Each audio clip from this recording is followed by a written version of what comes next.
Today, we're going to compare and contrast key details presented in two texts on the same topic. Our key strategy today will be using a Venn diagram. Hey readers, Miss Bedell here. I'm sure you guys have noticed that there are tons of books on any given topic. If you wanted to take out a book on snow, you'd probably have 1,000 books to choose from.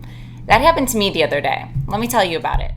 I wanted to plan a field trip to the Museum of Science and Industry, but I wanted to learn a little bit about it first. So I browsed some books and I browsed some websites, and there were some really helpful things I found. Here's an encyclopedia entry that I found.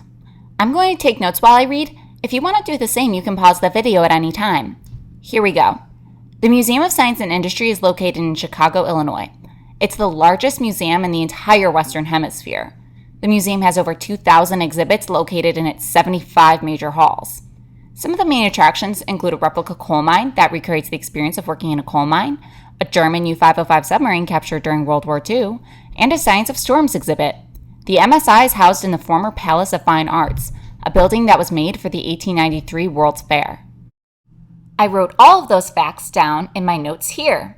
I'm going to keep all of these facts in mind when I read my next article. The other helpful article I found was a blog post written by a woman who keeps a blog about all of her travels. Here's what she said.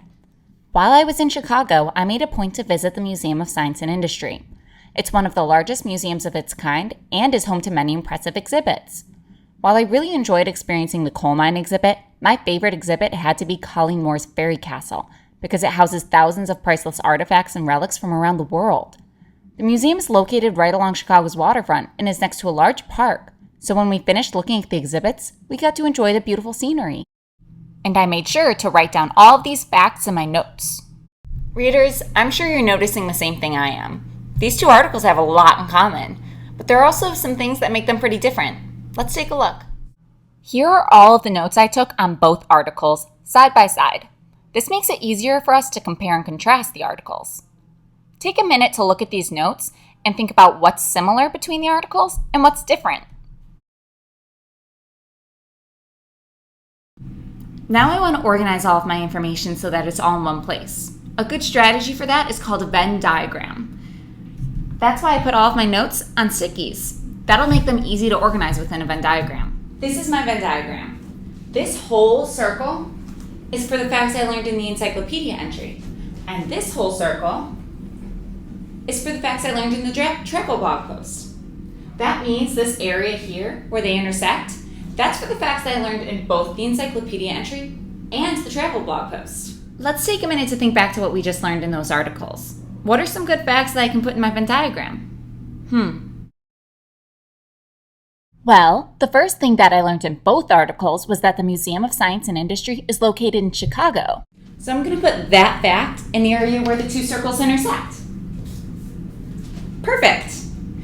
Now, while we're working in this area, what are some other facts that we learned from both articles? Great job, readers. Both articles talk about how the MSI is one of the biggest museums of its kind. So I'll put that fact right in the middle as well. You know, I also remember that both of the articles talked about exhibits, so I think I'll put that fact in the middle also. But do you remember which article talked about which exhibit? So they both talked about the replica coal mine, but only the encyclopedia article mentioned the U-505 submarine and the Science of Storms exhibit. Only the travel blog post mentioned Colleen Moore's Fairy Castle. That means that the coal mine exhibit card goes right in the middle. Wow, they really do have a lot in common. But the U-505 submarine fact and the Science of Storm exhibit fact go only on the encyclopedia side. And only the travel blog post mentions the Fairy Castle, so that'll go over here. We're doing a great job, readers. Let's take one last look at our notes and then finish up our Venn diagram. This fact says that the museum is housed in the former Palace of Fine Arts. Where did we read that again? Right, the encyclopedia article. Okay, I'll put that right here. Right, and the other article mentioned that it was along a beautiful park and along the lakefront. Cool, okay. So put that fact over here. All right, we only have two left. Let's see what they say. This one says that is for the article that was entirely factual, no opinions at all. Well, the encyclopedia article only said facts because that's what encyclopedias are. Okay, so put that over here. Right, and the blog post had some facts but some opinions because that's what blog posts are. It was about the author's experience. All right, I'll put that over here. Wait, that's awesome. We're done. Here's our Venn diagram. Great job, readers. While you're working on your challenges, don't forget to take notes in your reading journal. And don't forget to use our key strategy either, making a Venn diagram. All right, readers, good luck.